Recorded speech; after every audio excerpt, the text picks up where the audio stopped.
जय हिंद दोस्तों।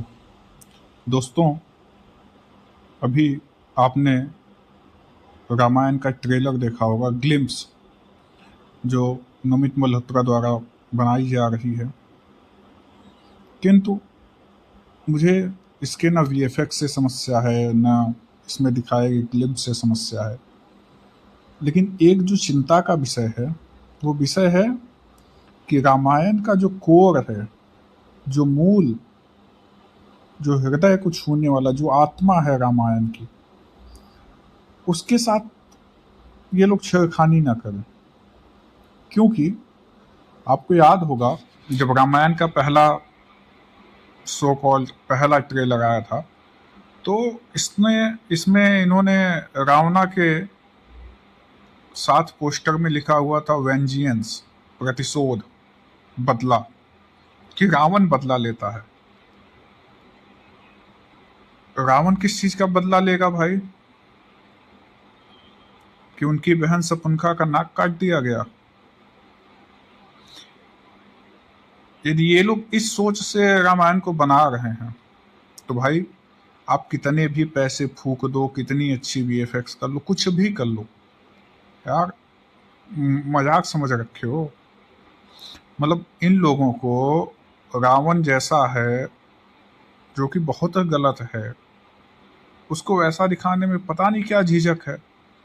ये रामायण बनाएंगे, ये रामायण को जस्टिस देंगे?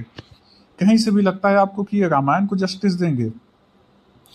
तो सीधी सपाट बात है, ये रामायण को बना रहे हैं वाल्मीकि रामायण के बेसिस पे।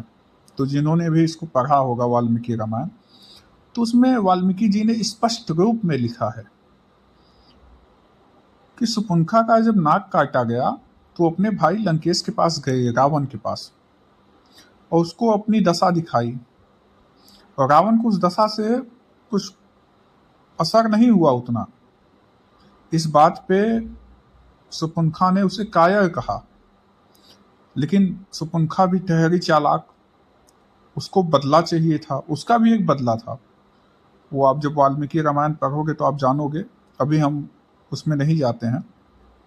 तो शकुंतला ने बड़ी चालाकी से रावण को समझाया कि उस वन में एक स्त्री है जो बहुत ही सुंदर, मतलब वैसा न देवलोक में है, न गंधर्व लोक में, न स्वर्ग लोक में, ऐसी स्त्री आप कहीं नहीं देख पाओगे।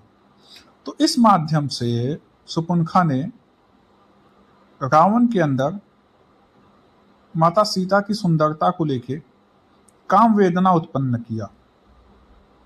उस राक्षस, उस रावण के अंदर लस्ट पैदा हुआ, और वो तब गया माता सीता के हरण के लिए।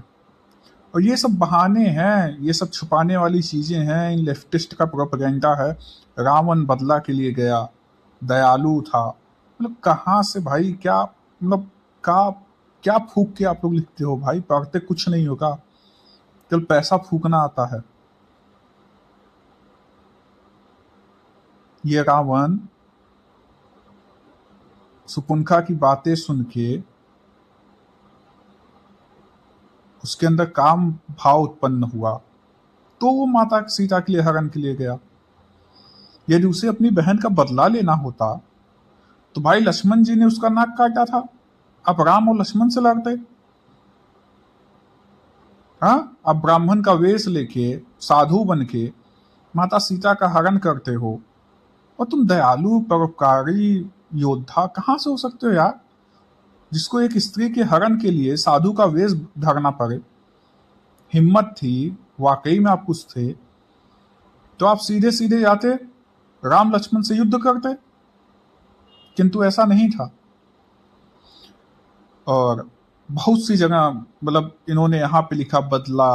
अभी आपने नीतीश तिवारी का इंटरव्यू देखा होगा, उसमें वो कह रहे हैं वो दयालु राजा था, योद्धा था, मतलब उसके गुणों का पूला ही बांध दे रहे हैं कि लो भैया। ऐसे थोड़ी ना होता है यार, तुम ऐसे रामायण बना रहे हो। इन लोगों से कोई कोई विश्वास नहीं है। और सुनो, जो लोगों ने वाल्मीकि रामायण ना पढ़ी हो, वो एआई पे पूछ सकते हो चैट जीपीटी पे, वो भी सीधा सीधा बता रहा है कि भाई वाल्मीकि रामायण में सीता जी के हरण का कारण ये तो बहाना मात्र था कि अपनी बहन का बदला लेने, उसके पीछे जो मूल था वो उसकी काम वेदना थी। ये एआई बता रहा है स्पष्ट रूप से। तो जो नहीं पढ़ सकते वो इस चीज को जाके वहां चेक कर लें। किंतु इतना गलत और ऐसा रामायण यदि आप बना रहे हो तो ना बनाओ भाई। आप किसी की भावनाओं के साथ तो मत खेलो ना। राम आस्था के प्रतीक नहीं है, वो केंद्र हैं, वो आत्मा है। हिंदुस्तान ही राम है। पर तुम जैसों को मतलब क्या ही बोलें। चलिए आने दीजिए, देखते हैं, वरना ये चार पैसा न कमा पाएंगे। ठीक है, जय हिंद।